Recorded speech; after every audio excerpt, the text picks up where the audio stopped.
All right, the Roosters' chances of making the finals are getting slimmer by the week, and Trent Robinson was forced to confront that reality after a heavy loss to the Storm on Saturday night. Robbo, it's been a frustrating season. Do you think the way you're playing, you can still make the finals? Oh, Hoops, it's the first question after we lost the game. I haven't thought about finals. I'm thinking about the game that we just played. I know you said you don't want to talk finals, but... It was the first question. You're sitting 14th. You bounced me off the first ball of the... Well, you've got to throw that. If you're going to throw one, throw one. You're sitting 14th, 7 games of footy to go. Yep. How are you seeing things? Yeah, I have belief in what we can do, but we have to back up game after game after game. We have to get many in a row. That's the truth. I think everyone can see that.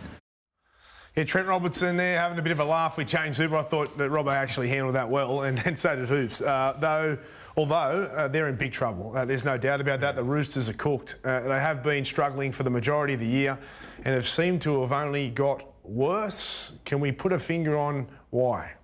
Well, you can go back to the start of the year, bro. This has been a car crash season for the Sydney Roosters. And unlike, I really can't recall as far as having so many hurdles to jump to get through this year. And it began, obviously, at the start of the year with Angus Crichton's off-field issues and personal issues that he had to deal with at the start of the year.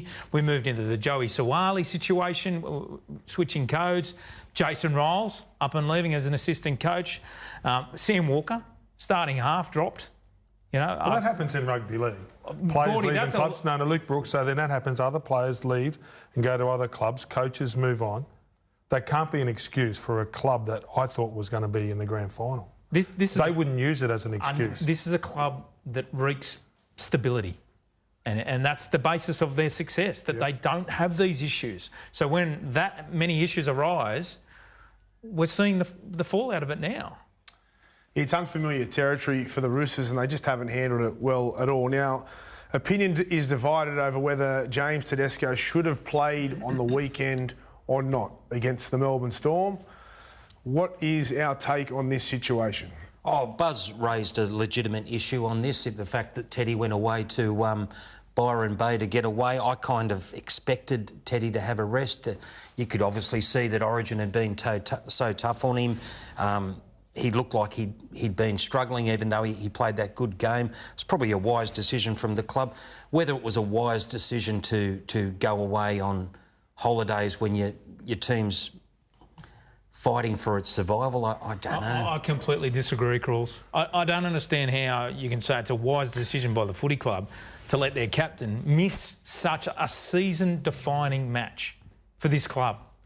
For everything I've just explained, they are on their knees. And we see so many State of Origin players back up over last weekend. We saw it. And that's your badge of honour. Backing up. Yeah, absolutely it is. And I just think you play the game, in my opinion, and I'm happy to be proved wrong, and I think he could have Sunday, Monday, Tuesday, Wednesday off. He can have as many training days off in the next month, you know, get 2 or 3 a week to freshen up, but you got to play. If you're the leader of that club, they want to be there on the sideline. They want to be there in the dressing room when you're pulling on your socks. We all talk about it. Just say you're Tedesco. Trent Robinson comes to you and says, mate, I think you need a rest. I think you just say, no, I'm playing.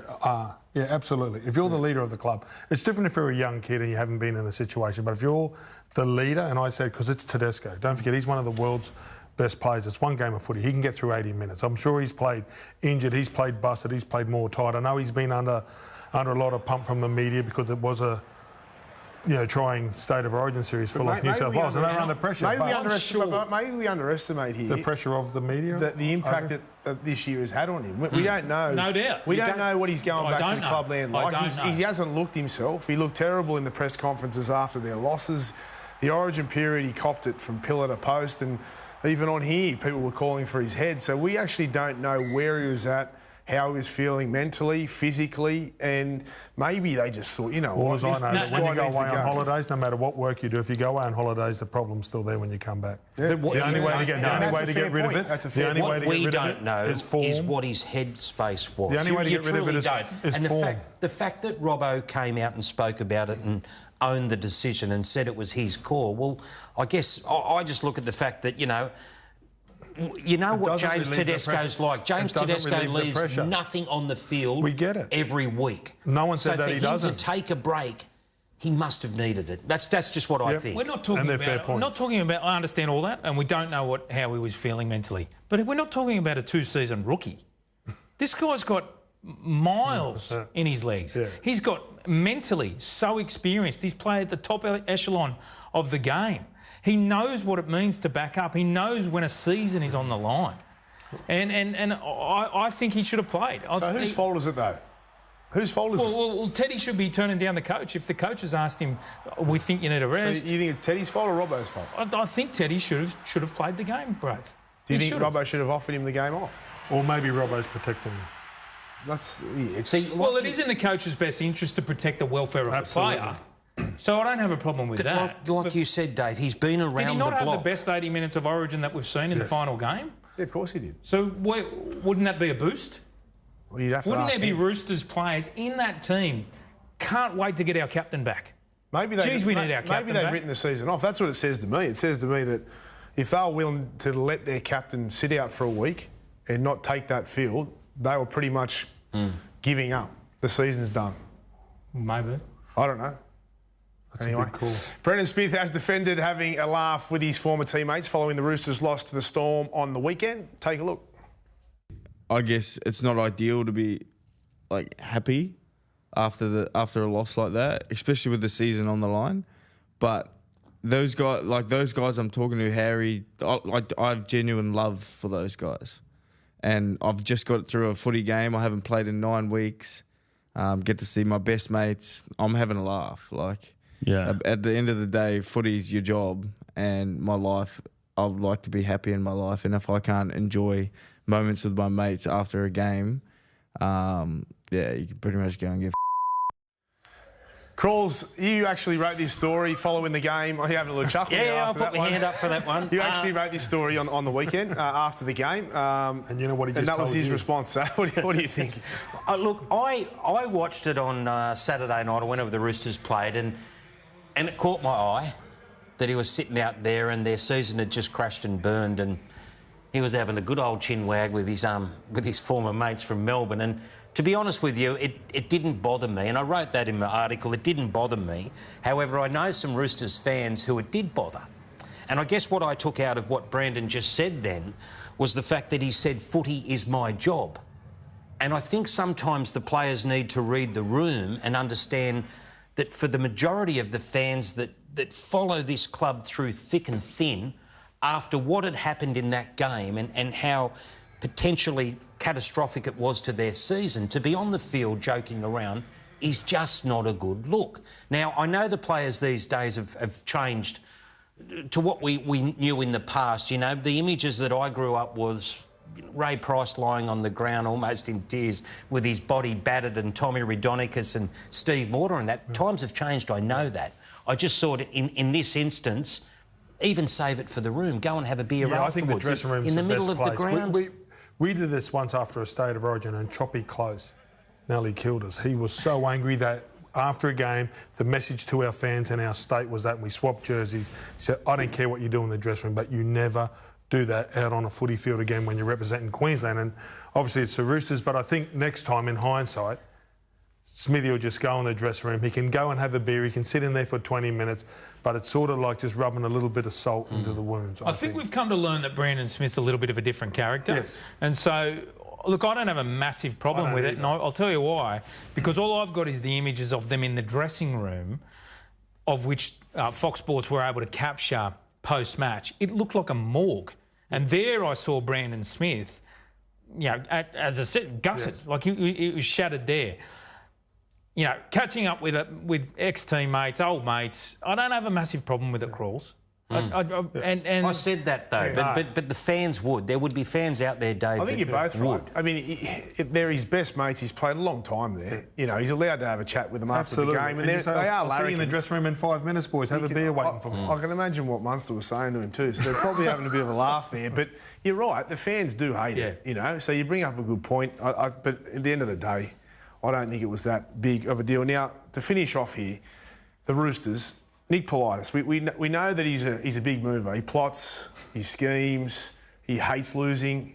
He just needs success. But is there a quick fix? We've spoken about this a lot. What does he do next? What's his next move? Because I'm intrigued with this. What does he do next? Because we don't know the answers. We've had all the experts on this show throughout the year. We've interviewed. You see Robbo in his press conferences. There doesn't seem to be a quick fix. There doesn't seem to be an easy answer. Is he got to move up his sleeve? I guess looking at the bigger issue in the Brandon Smith thing, other than having a joke on the field, is the fact he just, in the games that he's played, he hasn't aimed up. And he came there as a big money buy. Most of their big players this year, you can't put the blame on any real individual, but collectively they haven't clicked.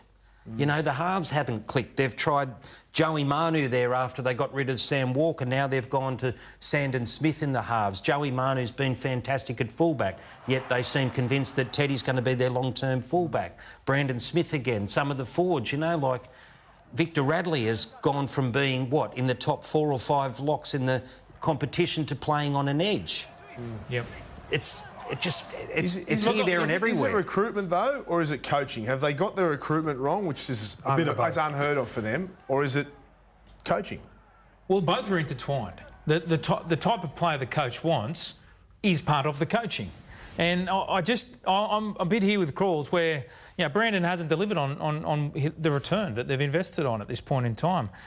Victor looks shell-shocked as far as the judiciary and weight of correcting his tackling technique. He looks a different player, Victor, this season.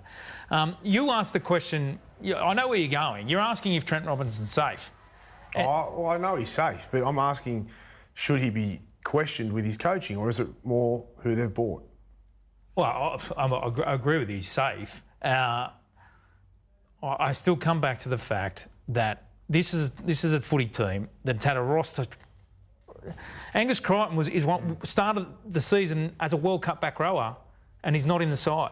Sam Walker was their linchpin in the halves, no longer there. I think there's too many calamities for this footy club to bounce back from, aside from the coaching. Yeah. Do we look at that as a mistake, Sam Walker getting dropped when he did? No, he deserved it at the time. He deserved it? All right. On Sam Walker, his injury, have you got an update for us, Dave? Yeah, look, we know that it's been this ongoing knee issue. It's an ACL-related injury, right? They call it an ACL sprain. I can tell you that Sam Walker met with a specialist today, and it wasn't promising news at all. Now, there is hope that Sam Walker gets back on the footy field. The initial diagnosis today was that he wouldn't play again this season. Now, Sam's going for a second opinion. He wants to see another specialist to try and get back on the footy field. I expect that to happen in the next 2 or 3 days, but there is a chance that Sam may not play again this year. Fingers crossed he gets a better result from another specialist and he can get back out there.